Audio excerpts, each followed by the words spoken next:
Welcome to the Old Time Radio Westerns. I'm your host, Andrew Rhynes, and let's get into this episode. This episode is going to be Western Stories. This story comes from Lux Radio Theaters. Original air date's March 12th, 1951. The title is She Wore a Yellow Ribbon, and I hope you enjoy. Lux presents Hollywood.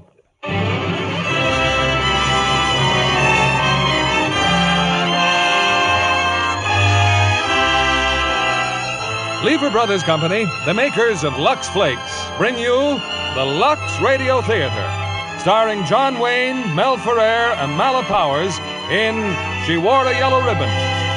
Ladies and gentlemen, your producer, Mr. William Keeley.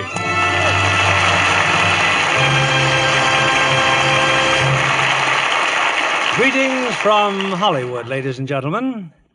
The history of the United States Cavalry is one of daring, accomplishment, and romance. And in our play tonight, She Wore a Yellow Ribbon, we present a colorful drama from its glorious past. As our stars of the RKO screen success, we present one of the most popular actors of today, John Wayne. And co-starring with him is a very versatile artist, Mel Ferrer, and one of the most beautiful young actresses in Hollywood, Mala Powers. We wish to congratulate John Wayne on receiving the Photoplay Gold Medal Award as the most popular actor of the year, and hope he'll continue to appear in such fine American pictures as John Ford's great production of She Wore a Yellow Ribbon. We know the ladies have always been color conscious, whether it was yellow ribbons in their hair or gay flowered handkerchiefs in their pockets. And they've always depended on Lux Flakes to preserve these colors. And now Lux with color freshener is more wonderful than ever. Here's She Wore a Yellow Ribbon, adapted from the famous story by James Warner Bella, starring John Wayne as Captain Brittles, Mel Ferrer as Lieutenant Cohill, and Mala Powers as Olivia Dandridge.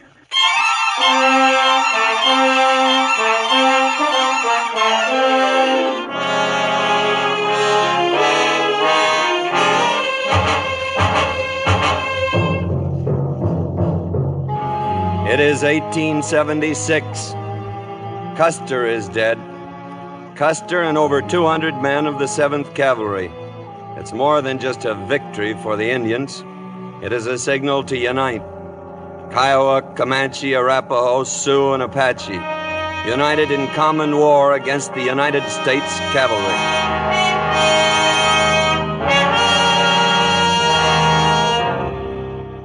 Our post is far to the south of the Little Bighorn. Fort Stark, isolated, kind of lonely for some, I guess. Anyway, this day started like 1,000 others before it, with Sergeant Quincannon standing in the doorway of my cabin. Good morning, sir. 542, sir. 541. And a lovely morning it is, Captain Darlin. Coated in blazes. News? As follows, sir. Mrs. Jameson had her baby. The stagecoach run from here to Sudrow's Wells has been discontinued. And there's a dispatch rider in from the Desert Patrol. Well? Private Mackenzie got himself shot, sir. Boy or a girl for Mrs. Jameson? A little trooper, sir. When does the stage stop running? Finished, sir. No more stagecoach, sir. Mackenzie? Is he bad off? No, sir. Good man, Quincannon. He'll make corporal in 5 or 6 years. Yes, sir. Well, scratch another day off that calendar. Just 6 more days, Captain Darlin. 6 more days and you're retired, sir. I am well aware of that, Quincannon. The Army will never be the same without you, sir. The Army is always the same. The sun and the moon change, but the Army has no seasons. But here you are in your prime, sir, and they're turning you out to pasture. That's a willful abuse of the taxpayers' money, sir. The only tax you ever worried about was on whiskey. I beg your pardon, sir. I guess you have a reason for busting in, Mr. Cohill? Sir, Sergeant Tyree's just entered the post. He's got half the Paradise River Patrol with him, sir, and the paymaster's coach. Keep talking, mister. Well, the paymaster's dead, sir. Gunshot wounds. Dead when Tyree found him, sir. Where? Near Red Butte, he said, sir. The money box is gone. Gunshot wound. Yes, sir. Though the coach is stuck full of arrows, too. Well, tell Sergeant Tyree to report at once to Major Allshard's quarters. Take over morning inspection, Lieutenant. Yes, sir. And tell Tyree to bring one of those arrows with him. Now, let me look at that arrow again. You sure it's not Kiowa, Captain? No, and it's not Comanche nor Arapaho either, Major. Not with those color bands. Sir, with your permission, All right, Tyree, put in your 2 cents worth. Well, sir, these airs with the yellow, white, and red bands are the signs of the Southern Cheyenne. And I've seen bannocks and snakes with the same color. Yes, sir, but looking at the clan mark, this mark right here, it's the sign of the dog.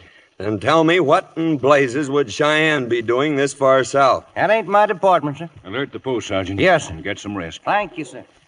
Well, Nathan, any ideas? I'll go out in the morning, pick up the patrols, and drive those Cheyenne back where they belong. Well, let me think on it, Nathan. I'll let you know later.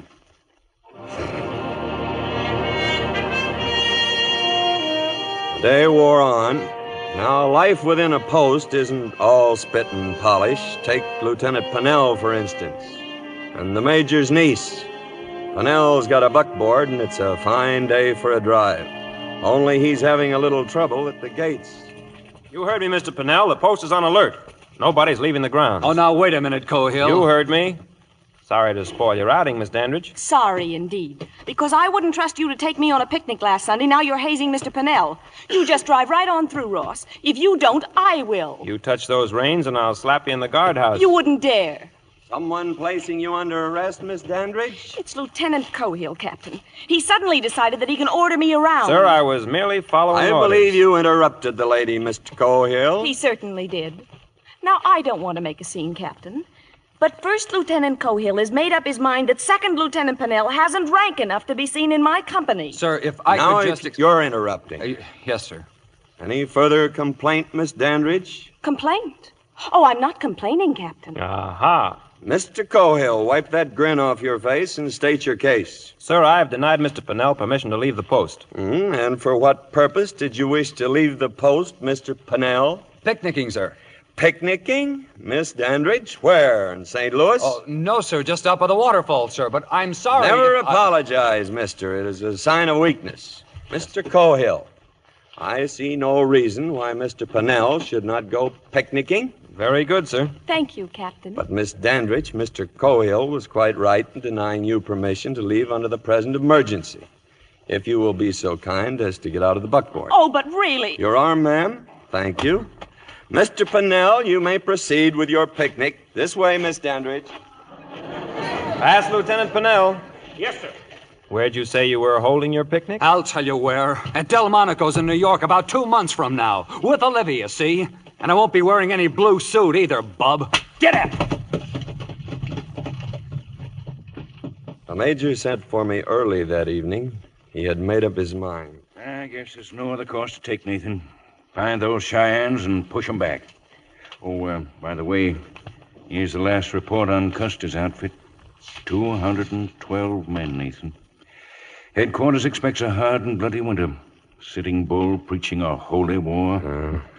I want you to take every precaution. These names. George Armstrong Custer, Tom Custer, Boston Custer, Calhoun, Cook. Yes, I expect you knew most of them. I expect I did. Harrington, Keogh, Miles Keogh. Yes, Mac. A hard and bloody winter. Oh, Nathan, those flowers over there, Abby picked them. She thought maybe for Mary's grave. Oh, well, I was figuring to stop by there now and... Yes, I know. Never miss a day, do you? Oh, thank her for me, will you, Mac? They're real pretty flowers. It's 9 years, Mac. 9 years last month.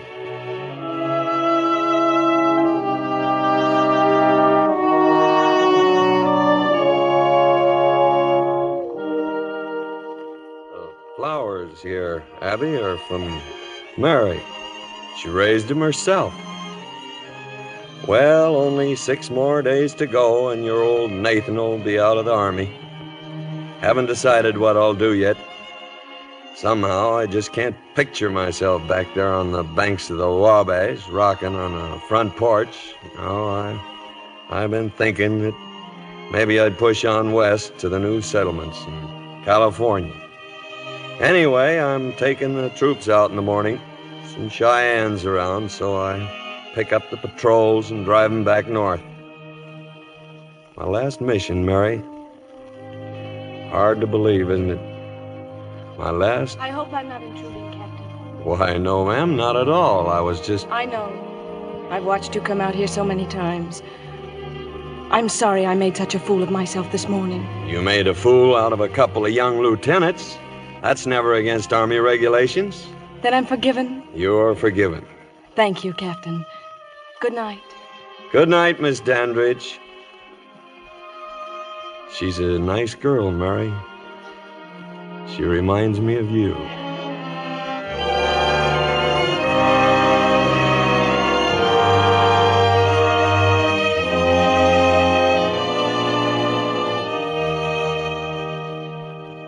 At dawn, the troop was mounted and ready to leave, till Sergeant Quincannon came up driving a wagon. Just what do you think you're up to, Quincannon? Get out of that wagon. Oh, begging your pardon, Captain Darlin, it's orders. Major's orders. Orders? Yes, sir, yes, sir. I'd best be seeing about them side saddles, too, sir. Side saddles? Are you trying to tell me? I'll be at Major Allshard's quarters. All right, Eddie. Hold on, Nathan, hold on. I know. What in blazes does this mean, side saddles? A covered wagon filled with women's junk. I can't hamper this patrol with a wagon, particularly this patrol. Nathan, I'm sending my wife and niece with you. What? They're to go as far as Sudrow's Wells and take the stage east from there. This is an order. I want to protest that order. I expected you would. There's pen and paper, so put it in writing. I intend to. I sat up half the night with this, Nathan. I can't keep Olivia here. She ain't Army. I'll say she ain't. For the following reasons. You want some coffee? No. Yes. 1, there is a party of Cheyenne raiding this territory. I have a feeling that every woman will... How many R's are there in territory? 2. Oh. Here's your coffee. Poor Abby. She says everyone will think she's running away. And what about me? I'll be a bachelor all week. And in conclusion, I respectfully protest the decision of my commanding officer to saddle this troop with his female relations. 1 L in relations. At this critical hour. Signed, Nathan Briddles, and so forth. It sounds very good, Nathan. I'll be glad to file it. Oh, believe me, I hate to hamstring you this way, but you will take every precaution. Of course he will, dear. And how did marching through Georgia take the idea of old Iron Pants riding with him? Under protest, Abby. Written protest, Abby, of course. It's always my pleasure to escort old Iron Pants. Well, as long as you're going along with us. Abby, that is the dad-blamedest outfit I ever did see. Quincannon's old britches. A little baggy, I suppose, Nathan, but they'll do for the trail. Now, where's Olivia? Is she ready? She's been ready for an hour. She's probably outside with one of your lieutenants. Well, kiss the old man of yours and say goodbye. Time we get out of here. And I hope you approve of my uniform, Mr. Cohill. It's very becoming, ma'am. And I notice you're wearing a yellow ribbon. Well? For Pennell, huh? How do you know it isn't for you, mister? I'd be very happy if it were for me. Very happy indeed. Morning. Trooper Dandridge reporting, sir. Well, and a proper trooper, too, and right pretty, don't you think, Mr. Cohill? I do indeed, sir. And a yellow ribbon, Miss Dandridge. Do you know what that means in the cavalry? A sweetheart. It does? Who's it for? Why, for you, Captain, of course. For me, huh? I'll make these young bucks jealous yet. I brought your mount, Olivia. May I help you? Thank you, Mr. Pennell. I hope you're wearing that yellow ribbon for me, ma'am. Why, who else would it be for? Hurry up, Aunt Abby. They'll be leaving without us.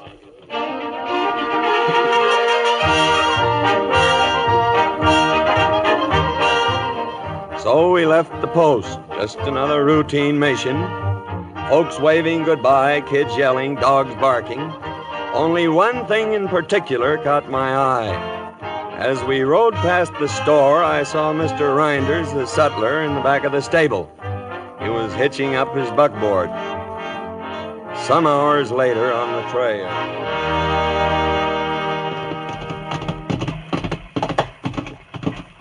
Sergeant Tyree reporting, sir. At ease, Tyree. Well, like you told me, sir, I took cover till Reinders left the post. I've been trailing him ever since. He went southeast, Captain, about a mile below the painted pole. There's 2 men waiting for him in a wagon. You recognize them? No, sir.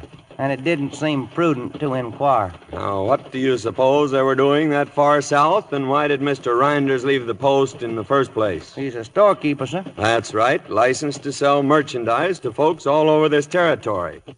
Only the post was on alert, Mr. Tyree, so I ask you again. What do you suppose Mr. Rynders and two strangers were doing that far south? Well, sir, I reckon that ain't my department, sir. Take a point, Tyree. We'll probably pick 'em up on the next go-around.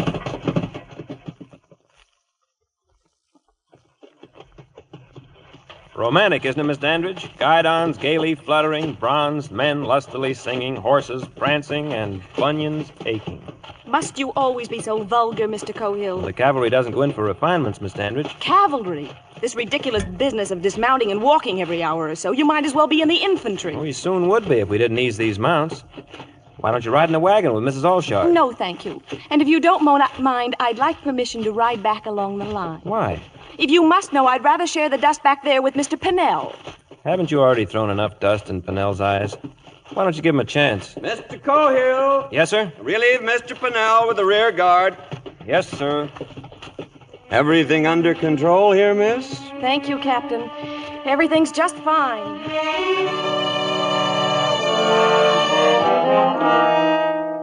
An hour later, Tyree found something he wanted me to see. I told Cohill, Pennell, and the bugler to tag along. Far off against the hills, a long, low cloud of dust was rising. Traveling the same direction we are, sir, toward Sudrow's well. Can you make 'em out, Sergeant? Looks like Arapaho, sir. Field glasses, Mr. Pennell. Yes, sir. They're moving the whole village, wagons, lodgings, and all. Yeah. Tyree, I don't know where you got your brains, but God must have given you that pair of eyes. They're Arapahoes, all right, heading the same way we are. Now, why would they be moving on Sudrow's wells? My mother didn't raise no sons to be making guesses in front of a Yankee captain, sir. Well, I'd soon find out if... there's no use even thinking about it. We can't risk it with these women. Arapahoes? Yes, Mr. Cohill, and I don't like it. So we'll turn east, gentlemen. Give 'em a wide berth. But we'll lose half a day that way, sir. The ladies may miss the stage, sir. Would you rather that they missed their scalp, sir? Get back to the column, both of you. Yes, sir. Yes, sir. I'm sorry, sir. Oh, shut up. By late afternoon, we reached the canyon country. With any luck, we'd be at Sudrow's wells by morning. Thought you didn't like the wagon, Miss Dandridge. You don't have to shout, Mr. Cohill. My aunt's trying to take a nap. Well, I've only got one thing to say to you. Why don't you take your hooks out of Ross Pennell? He's got the makings of a good officer. You are not his guardian, nor mine, Mr. Cohill. Well, I'm telling you just the same. Ross is a spoiled rich kid, and the Army's his only chance. So if you can't take the Army, leave him alone. Just before dusk, we reached the rim of a valley. And down below was a sight likes of which I hadn't seen in years. Why, they're buffalo, sir. I admire your intelligence, Mr. Cohill. First time the herd's been this far south since the, summer of '68. That right, Quincannon? Correct, sir. It looks just like the good old days, sir. Buffalo meat and whiskey 50 cents a gallon, sir. You ever see a buffalo, Mr. Pennell? No, sir. Well, I doubt if the ladies have either. You may escort them as far as those rocks. The view might please them. Thank you, sir. And what you're thinking, Mr. Tyree? And don't tell me it ain't in your department. Well, Captain, if I was a young hot blood like Redshirt, anxious to show off before them Cheyenne dog soldiers, I'd be walking in front of one of them council fires tonight telling them that I was the one that made the medicine that brought back a buffalo. I'd tell them how all us Indians should stick together now, quit quarreling, and drive out the rest of them Yankee soldiers. That's what I'd tell them, Captain. So, of course, I'm just guessing, you understand? Yeah, well, of course, now, I'm just guessing too, Sergeant, but if I was an Indian agent, maybe a licensed sutler with the name of Rynders, if I'd met up with a couple of men near Painted Post who might be gun runners, I'm guessing I'd be mighty close to that council fire of red shirts, ready to do a land office business in repeating rifles. How good's that mount of yours, Tyree? Best in the troop, sir. Make for the Paradise River. Pick up the rest of the patrol there, then proceed at your best pace to Sudrow's wells. Have them hold the stage for the ladies. Yes, sir. And tell them that I've been delayed.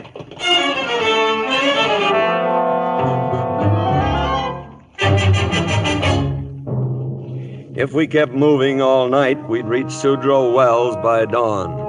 But just before daylight, we saw a strange glare in the horizon. That's no sunrise, Captain. That's a fire. It's the settlement, sir. Sudrow's Wells is over there. Shut up, the lot of you. Ladies to the rear, Quincannon. Yes, sir. First 2 sets of 4s. Forward, you!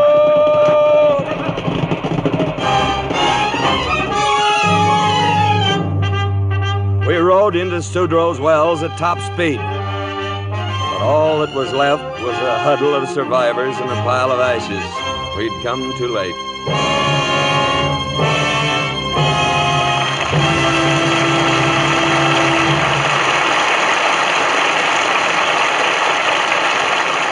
In just a moment, our stars will continue with Act 2 of She Wore a Yellow Ribbon. Now, here's Libby Collins, our Hollywood reporter, with the Lux Movie News of the week. Reporting, John, that a Polynesian sarong has made another star. Not that pretty Deborah Paget hasn't already proved herself a star, but personally, I think 20th Century Fox did her an extra favor when they cast her in Bird of Paradise with Jeff Chandler and Louis Jourdan. 17-year-old Deborah didn't climb the ladder of success. She practically flew up. But it's not surprising. She has actors aplenty on her family tree. I just wonder what her ancestors, Baron de Steger and Lord Paget, would say to that sarong. Deborah, in Technicolor, makes one of the prettiest Polynesians I've ever seen. Louis Jourdan falls in love with her, but native taboos complicate their courtship. Just one bit of advice, girls. Bird of Paradise doesn't have a happy ending, so take along your handkerchiefs. You'll have a lovely cry. Does Deborah wear sarongs throughout the picture? That's right. And Deborah doesn't need Paris designs to look beautiful. The studio did make one important improvement on native washing methods. They took an 8-week supply of wonderful new Lux with color freshener to Hawaii, where the picture was filmed.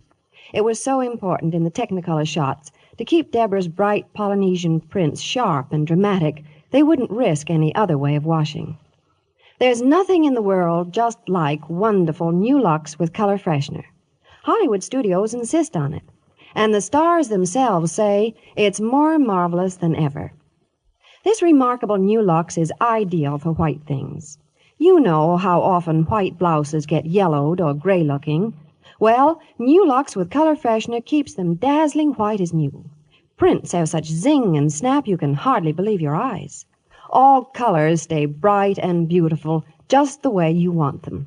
Thanks for the tip, Libby.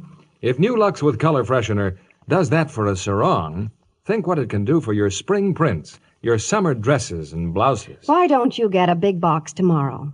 I'm sure you'll love it, just as Deborah Paget and so many Hollywood stars do. Give your washables that Neise's new Lux look. Now, here's Mr. Keeley, our producer. Act 2 of She Wore a Yellow Ribbon, starring John Wayne as Captain Brittles, Mel Ferrer as Lieutenant Cohill, and Mala Powers as Olivia.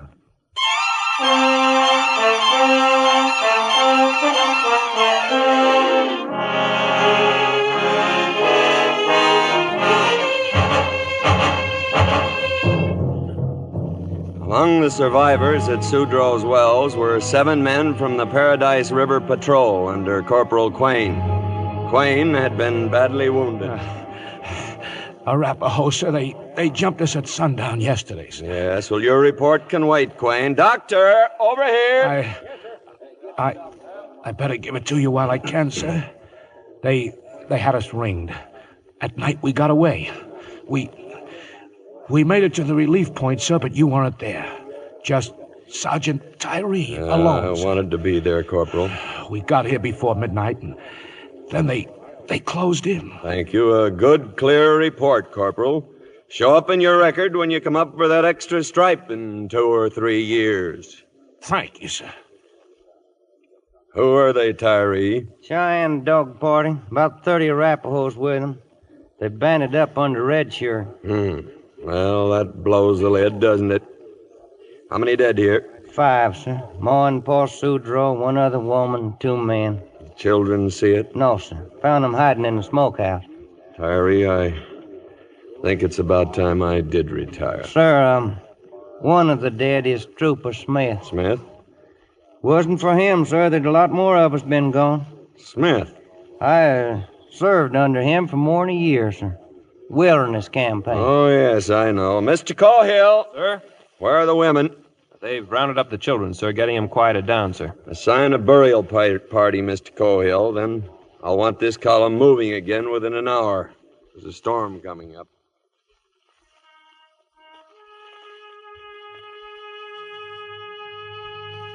For who shall believeth in me shall never die.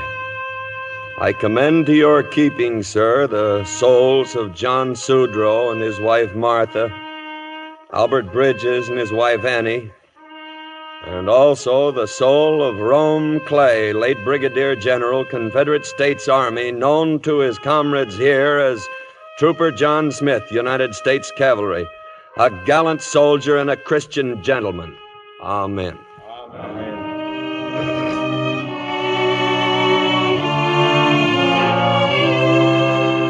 We buried the dead and made ready for the journey back to Fort Stark. Captain Brittles. You will go to the rear, Miss Dandridge, where you belong. Yes, sir, I'll go. But I want you to know that I'm well aware that all of this is because of me. Because I wanted to see the West. Because I wasn't Army enough to stay the winter. You're not quite Army yet, miss, or you'd know never to apologize. It's a sign of weakness. As for what's happened, only the man who commands can be blamed. Press on me. Mission failure. Yeah, we sure missed the stage, Miss Dandridge.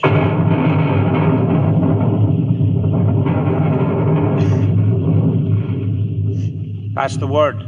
Quain's doing fine. Pass the word. Quain's doing fine. Pass the word. Quain's doing fine. What are they talking about, Mr. Cohill? Corporal Quain, the doc says he'll be all right. Oh, I'm so glad. Why? He's just another dog-faced soldier in dirty shirt blue. What's he mean to you? Did you ever dance with him at the fort? Did you ever speak to him? No, of course you didn't. Quain's not a gentleman. I've been finding that some lieutenants' bars are no guarantee of a gentleman either. You're glad about Quain, sure. But only because it puts the happy ending to the story you'll take back east to your tea parties. Well, now you can tell him you've seen it all. A real Indian fight, a man with an arrow sticking in his chest. Why do you have That should make your tour just about perfect. If you don't mind, Miss Dandridge. Yes? Mrs. Allshard is a rough time in that wagon, helping with Quain and all. Would you spell her for a while? Certainly, Captain. Thank you. Mr. Cohill, did anyone ever take down your breeches and tan your hide? Why, no, sir. That is, yes, sir, my father, sir, with a strap. Well, I'm just old enough to be your father, bub. Now get out of here. Take a point. They'll make a fine, boisterous couple, Captain Dodd, when they're married. When I want your opinion, Quincannon, I'll... Yes, sir, any time at all.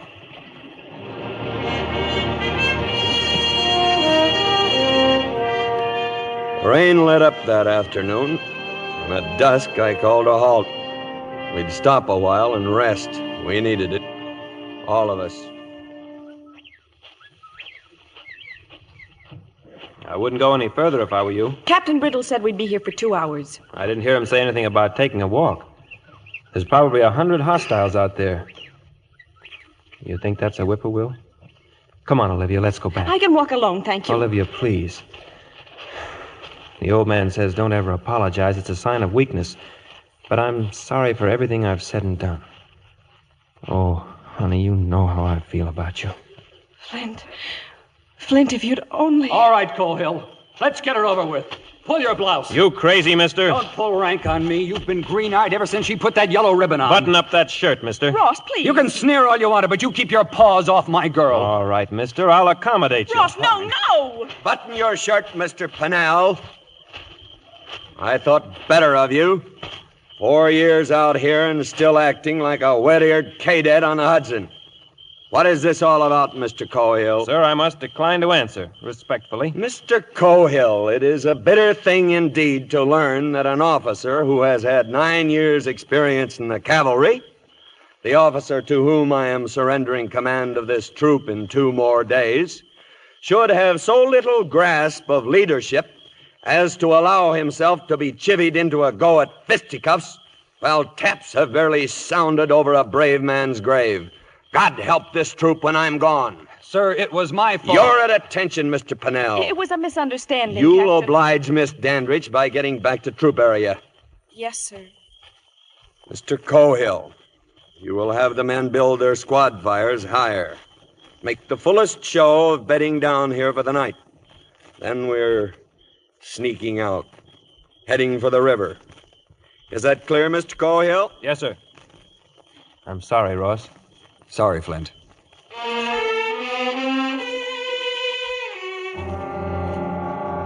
As usual, I had sent Sergeant Tyree to scout up ahead. And as usual, his eyesight hadn't failed him. Hostile, sir. They're holed up in a ravine about 3 miles north of here. Only that ain't all. Well? They got visitors. Our old friend Rynders. Right smart of trading going on right now. Repeating rifles. Mr. Rynders, huh? Well, pass the word to Mr. Pennell. The 3 of us are going up to that ravine. The darkness helped us. We got to within maybe 100 yards of the Indian encampment. They'd built a big council fire. There was Rynders and his friends bargaining with Redshirt over the rifles and the wagon. Well, what's the argument now? Same thing, Rynders. Redshirt keeps saying that $50 apiece is too much. Too much, huh? Tell that grandson of a horse thief that I know he's got the money. Because he stole it from the paymaster's coat. Tell him I know he killed him, too. That it's $50 or no rifle. We saw Redshirt raise his hand, then a flash of knives. They dragged the white men, still living, and threw them on the fire. Join me in a chaw of tobacco, Sergeant? No, sir. I don't chaw and I don't play cards. Chawing tobacco is a nasty habit. It's been known to turn a man's stomach. Mr. Pennell? I'll take a chaw if you please, sir. Here. Now let's go. You still figuring on resigning, Mr. Pennell? No, sir.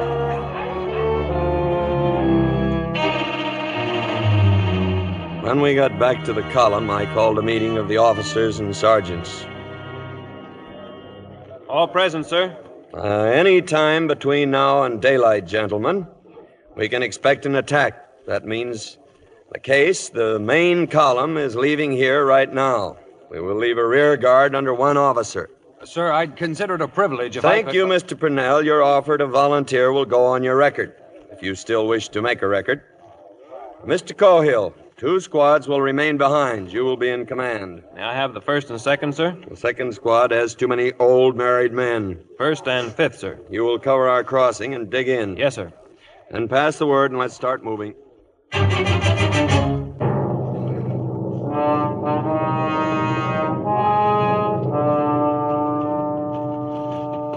Lieutenant Pennell reporting, sir. The main column is safely across the river, all but you and Miss Dandridge, sir. Stand by. Mr. Cohill, as you know, this is the only crossing within 20 miles. So you've got to buy me some time. You've got to buy me a long day. Then we'll do it, sir.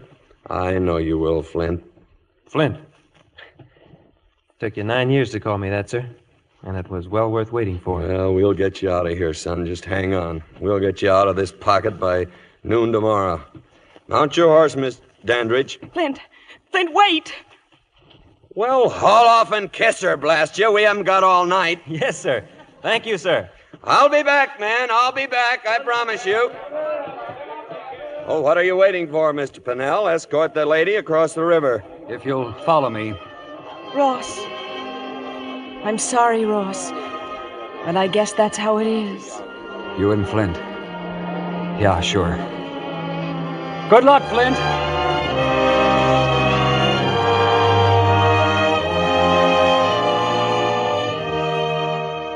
You're worn out, Nathan. The report can wait till later.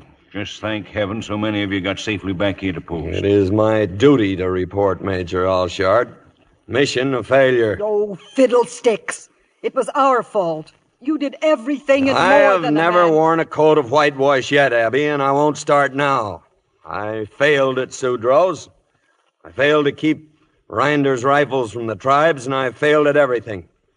I leave the army a failure. Now stop it. You're just running yourself down because you... Blast it, Mac. Hasn't she told you I left Flint Cohill with 2 squads back at the Paradise? And a sound military move. So, with your permission, I'll start back. I'll have Cohill out of that pocket by noon tomorrow. No, Nathan. The troops can't leave till morning. Morning? They ought to pull out of here before midnight. Well, I'd agree if you were leading them, but Pennell will need all the daylight he can find. Pennell? That babe in the wood? Fording a river against a swarm of hostiles with Winchesters? Nathan, aren't you forgetting something? You retire from the Army tomorrow. Tomorrow is all I need. I can't leave Cohill facing those devils. It's no one-day mission. This could go on for weeks. All right, then I'll volunteer as a civilian scout, interpreter, anything. And I thought you were fond of Cohill. Fond of him? Every time Cohill gave an order, men would turn around and look at you, wondering if he was doing the right thing. You want to ruin the boy? Oh, I know, Mac. Pennell's got to run his chances, too. We ran him, Nathan. That's what we get paid for. Yeah, I guess you're right, Mac. I guess you're right. Well, with your permission, then, I'll quit the post tomorrow. Permission granted, Nathan. Where will you go, Captain? Go? I don't know, miss. West, I guess. California, new settlements. Old soldiers, Miss Dandridge. Someday you'll learn how they hate to give up. Captain of a troop one day and every man's face turned towards you. Lieutenants jump when I growl, and now tomorrow I'll be glad if the blacksmith asks me to shoe a horse. Blast your eyes, Abby, if you start sniffling now. And as for you, young lady... I'm not crying. I'd like to stand up and cheer.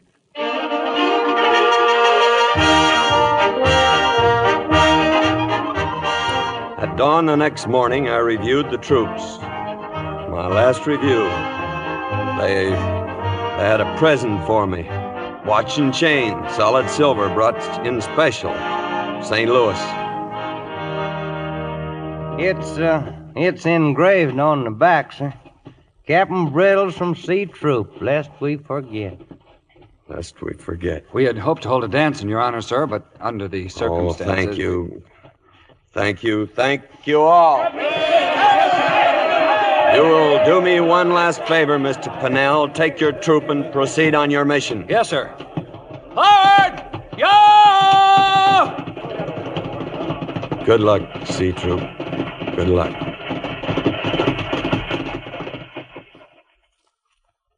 Stop worrying, Nathan. They'll get Cohill out of there.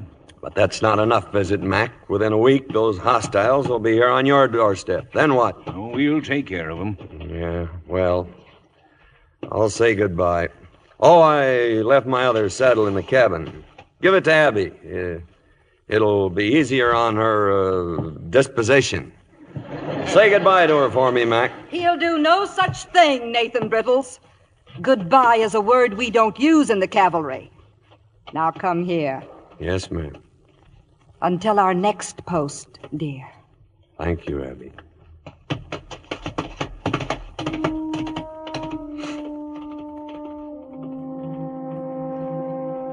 Once out of sight of the post, I swung east toward the Paradise River. I had a plan. I had witnessed Rinder's murder, but I had seen more than that. Among the Indians around that council fire, I had seen an old man. Pony that walks. I had known him from years before. Yes, I had a plan.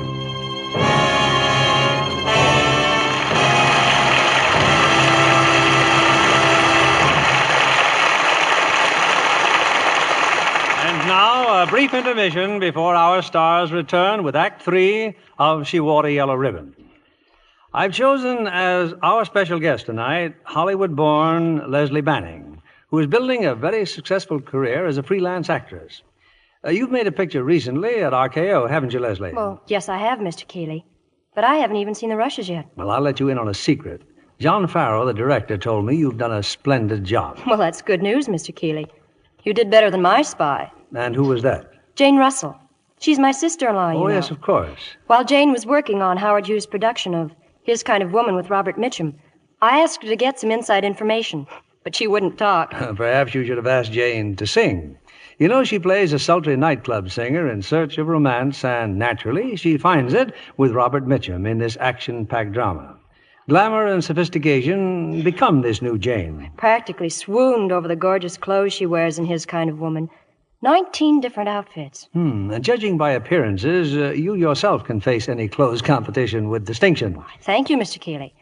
You know, one of the reasons it's so easy to keep clothes looking wonderful is new Lux with color freshener. I've always loved Lux, but this new Lux is the most marvelous ever. Prints look wonderfully fresh, so alive, and colors, well, they practically sparkle. Even my lovely slips and nighties stay so gorgeous looking, I can hardly believe they've been washed at all. Jane and I both love it. A great many other Hollywood stars agree with you and Jane Russell. No other way of washing nice things leaves them fresher or brighter. Hollywood studios say new Lux with color freshener is a washing miracle. This amazing new Lux leaves white things dazzling white, prints brilliant and gay, all colors dramatically new-looking. Even delicate pastel slips and nighties renew their fragile beauty every time you Lux them. If you haven't tried new Lux with color freshener, you're in for a real thrill. Get a big box tomorrow. Use it for your washables to give them that nicest new Lux look.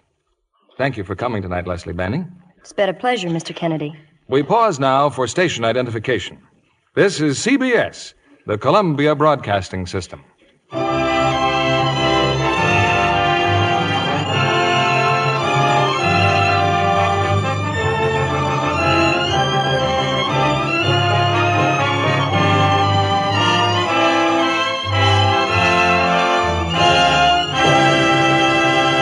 The curtain rises on Act 3 of She Wore a Yellow Ribbon, starring John Wayne as Captain Brittles, Mel Ferrer as Lieutenant Cohill, and Mala Powers as Olivia.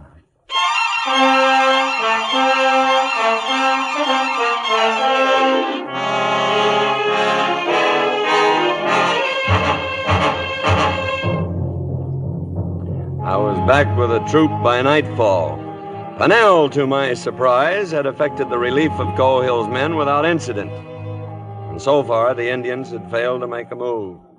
There's a reason they've held off, sir. We've scouted them all day. They're concentrating forces. How many, Mr. Cohill? Close to 1,000, sir. Arapahoes, Kiowas, Comanches, and those Cheyenne dog soldiers. How much time have we got? What's your guess? No time at all, sir, because we've got to hit them first. I'm glad the Major sent you, Captain. The men will feel a lot better about it now. He didn't send me, Mr. Cohill. I am not on duty. Then the orders haven't been changed. Orders are orders, sir. But for the next 4 hours, according to my brand new silver watch and chain, I am still an officer in the United States Cavalry. Flint, if I gave you a written order, would you obey it? I don't need a written order, sir. Nevertheless, you're going to get it. It might come in handy in our court-martial. Sergeant Tyree? Yes, sir. I am ordering you to volunteer again. Yes, sir. You and me are going to ride out of here, Sergeant, just as soon as I write Mr. Cohill's orders. It's just a pencil, Flint, but I'm using all the official phrases. Yes, sir. You will remain here in your command, and don't force any action until I return. But if I don't, then read this piece of paper for your orders. Put it in your pocket. I understand, sir. And now, Mr. Tyree, if you'll find me a fresh horse, we'll take a little ride out toward those hills.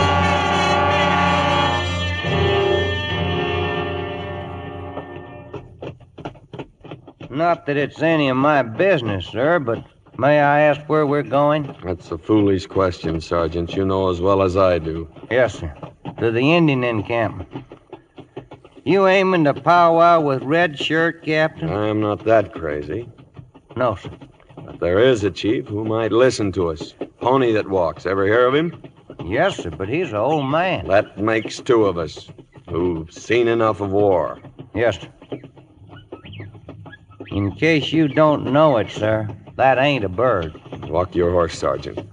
Hold up your right hand. It's a peace signal. Let's hope they'll see it. They're just over that ridge, Captain. Yeah. Ever been scared, Mr. Tyree? Yes, sir. Up to and including right now.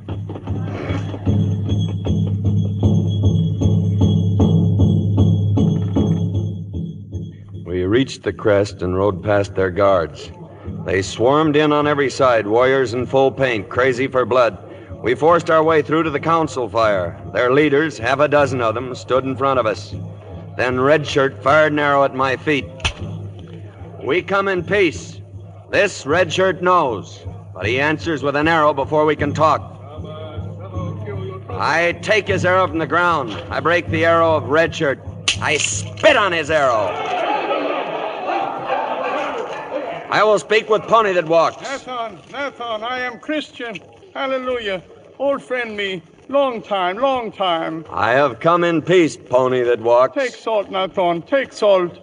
It was plain that the old Indian was tolerated in the council only because of his years. Red Shirt was the leader of this army and nobody else. Red Shirt, very angry. Lili, Shichi, Saba. Kill. Much blood. Nathan, old friend, smoke pipe. Nathan, smoke. Good. I smoke your pipe, but my heart is sad at what I see. Your young men painted for war. The medicine drum's talking. It is a bad thing. Many men will die. My young men, your young men.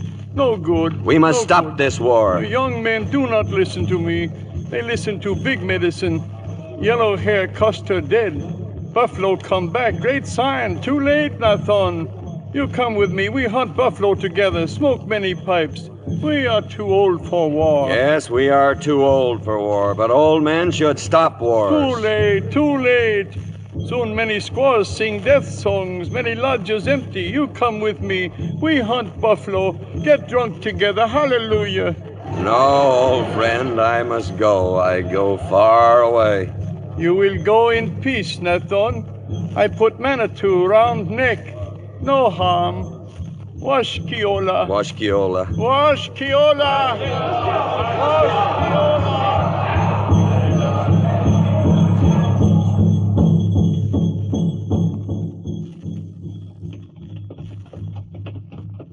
It appears they're turning us loose, Captain. It's not enough, Sergeant. I had hopes of coming to terms. Terms? With them? One more failure to add to my... There's something wrong? No, nothing wrong. Just glanced to your left there. Kind of casual-like, Sergeant. Yes, sir. Well? The ponies, hundreds of them. Hundreds of ponies in a gully where they can't wander off. But if something was to stampede those ponies... Stampede? Yes, sir. Back to camp, Mr. Tyree. On the double.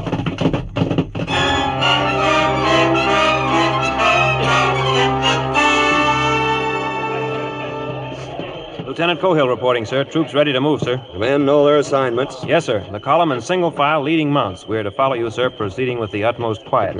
There's a creek at the near end of that gully. We'll stop there and form ranks. Meantime, sir? Meantime, Mr. Cohill, just pray that the moon stays behind those clouds.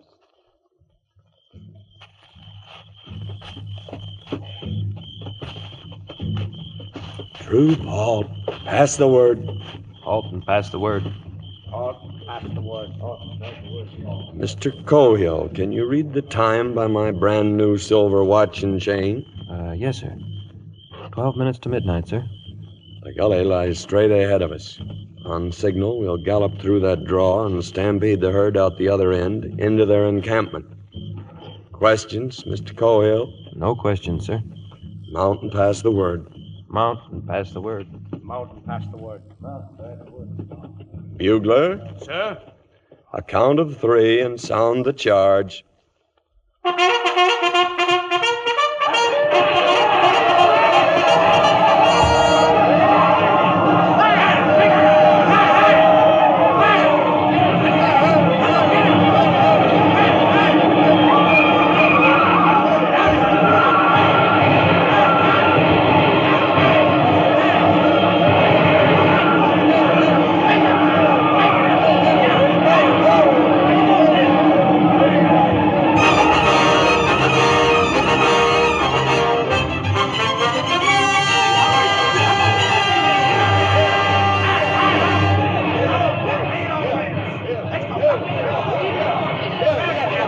Sound recall!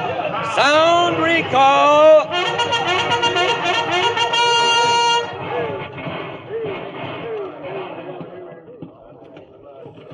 Any wounded, Mr. Cohill? No casualties, sir. No casualties. No Indian war, no court-martial.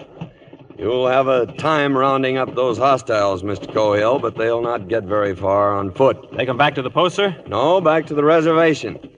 Have your soldiers follow them all the way. Stay about a mile behind them. Walking hurts their pride, and your watching will hurt it worse. Yes, sir. Can you read what time it is by my brand new silver watch and chain? 2 minutes past midnight, sir. Huh.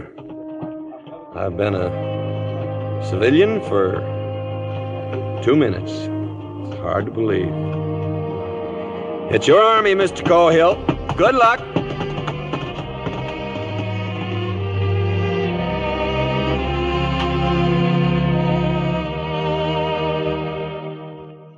Captain Brittles just said goodbye and rode away. Is that it, Mr. Cohill? Yes, Major.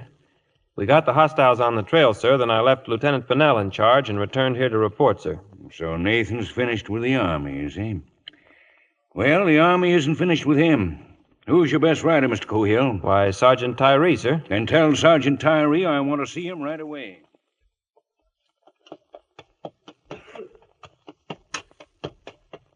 Yahoo! Captain Brittle! Tyree? Been half a week running you down. If you think you're going to California, Mr. Tyree, No, you're... just bringing a message for you, sir. Huh? From a Yankee War Department by way of Major Allshard. I knew it. Dad blasted, I knew it. Where's my spectacles? Every time a man... Tyree. Look. Look what it says. It's my appointment, Chief of Scouts with the rank of Lieutenant Colonel. And will you look at those endorsements? Phil Sheridan, William Tecumseh Sherman, and Ulysses Simpson Grant, President of the United States of America. There's 3 aces for you, boy. Yes, sir. I kind of wished you'd been holding a full hand. Huh? Full hand? What do you mean, full hand? Robert E. Lee. Oh. Well, it wouldn't have been bad. Let's get back, boy.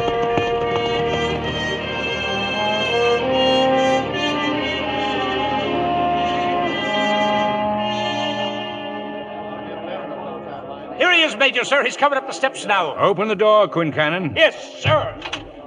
Ladies and gentlemen, Lieutenant Colonel Brittles. What's going on here, anyway? Just a dance in your honor, sir, to welcome you back. And I might add, you kept us waiting for some time. Well, I'm sorry I'm late, Mac, but I didn't even Don't know apologize, Colonel. It's a mark of weakness. Well, proceed, Bandmaster, proceed.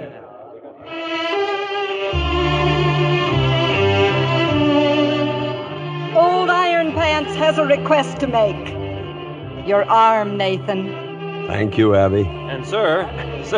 Yes, Mr. Cohill? You'll be surprised to know that Miss Dandridge and I are going to be... Why, son, I knew it all the time. Everybody in the post knew it above the rank of a second lieutenant. Right, Mr. Pennell? There'll come a time, sir, when I'll be a first lieutenant. Yeah, in 10 or 12 years. Will you stay for the dance, Colonel? Well, if you'll excuse me, Miss Dandridge, I've got to make my report first. Colonel, wait. Here, please take these with you. Oh, well, I am obliged, ma'am. Well, thank you, ladies and gentlemen. Thank you. Report? And your flowers. You gave him your flowers. I think they'll make someone else even happier, darling. His girl.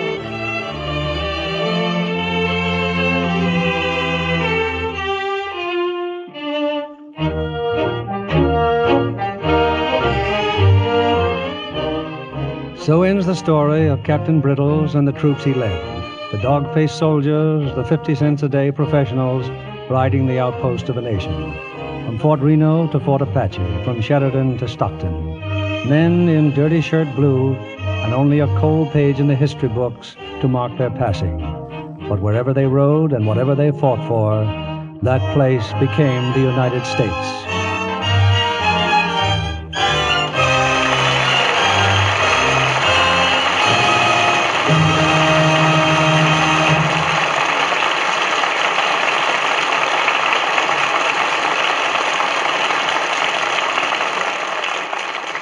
I hope you enjoyed the show as much as I did. Now I know you'll want to meet our stars personally, so in just a moment, Mr. Keeley will be back with them for a brief chat and to tell you about next week's show. But first, I'd like to give you my own experience with this wonderful new Lux with color freshener. I was so excited myself the first time I tried it, I could hardly believe my eyes. You know, here in Hollywood, we see so many wonderful things that when the stars themselves say it's the most marvelous thing that ever happened to their favorite Lux, you can be sure it's really sensational. I call it a beauty bath for colors. Take my white blouses. They stay whitest white time after time. And my prints, they look so vivid and alive after a Lux bath, I think I must be dreaming. Just for fun, I've tried new Lux for practically all the colors in the rainbow, and they just sparkle like new every time. Won't you try it? I'm sure you'll love it just as much as I do.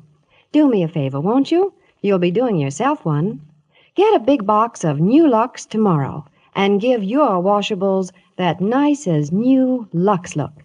Now, here's Mr. Keeley with our stars. And here they are to receive your special thanks. John Wayne, Mel Ferrer, and Mala Powers.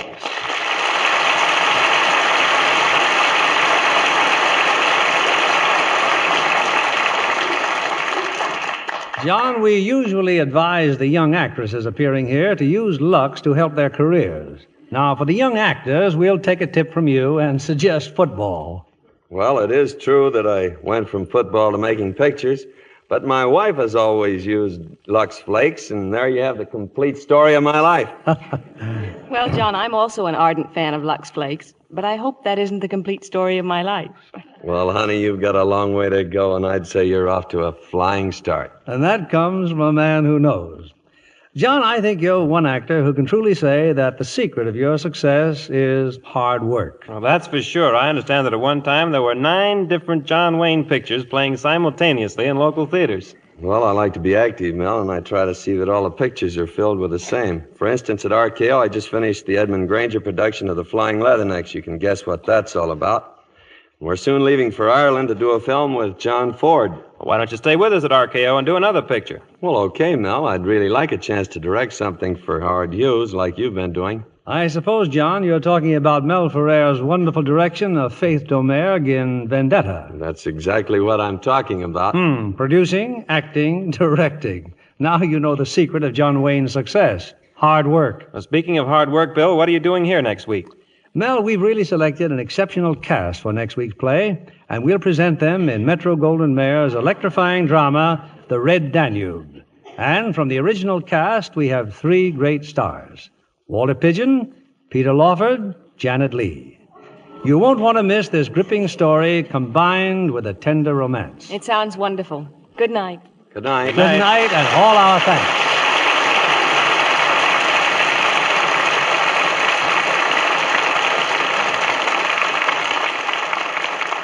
Here's Ella Raines, one of Hollywood's loveliest young stars' own tip on complexion care.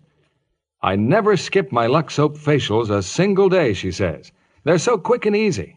I just cream the rich Lux lather well into my skin. Rinse with warm water, then a quick splash of stimulating cold. I pat to dry with a soft towel. Now my skin feels so satin smooth and soft. Try this simple care Ella Raines recommends. It's so easy to be Lux lovely. Lux Soap has active lather, you know, that really makes skin lovelier. That's why 9 out of 10 screen stars use fragrant white Lux toilet soap regularly. Lever Brothers Company, the makers of Lux Flakes, join me in inviting you to be with us again next Monday evening when the Lux Radio Theater presents The Red Danube, starring Walter Pidgeon, Peter Lawford, and Janet Leigh. This is William Keeley saying good night to you from Hollywood.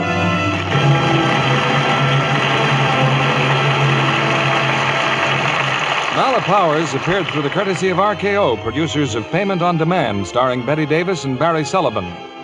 Heard in our cast tonight were Barton Yarborough as Tyree, Bill Johnstone as the Major, George Neise as Pennell, and Wally Maher as Quincannon. And Sandra Rogers, Norman Field, Dan Riss, Paul Dubov, and Eddie Marr. Our play was adapted by S.H. Barnett. The original story was by James Warner Bella. Our music was directed by Rudy Schrager.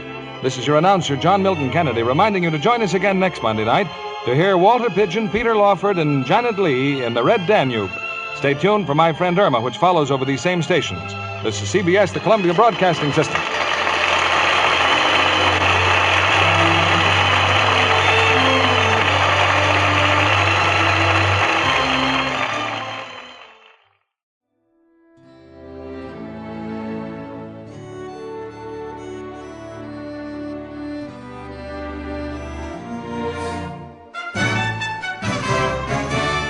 This has been a presentation of OTRWesterns.com, and we hope you enjoyed. Please take some time to like and rate our shows in your favorite podcast application. Follow us on Facebook by going to OTRWesterns.com/Facebook.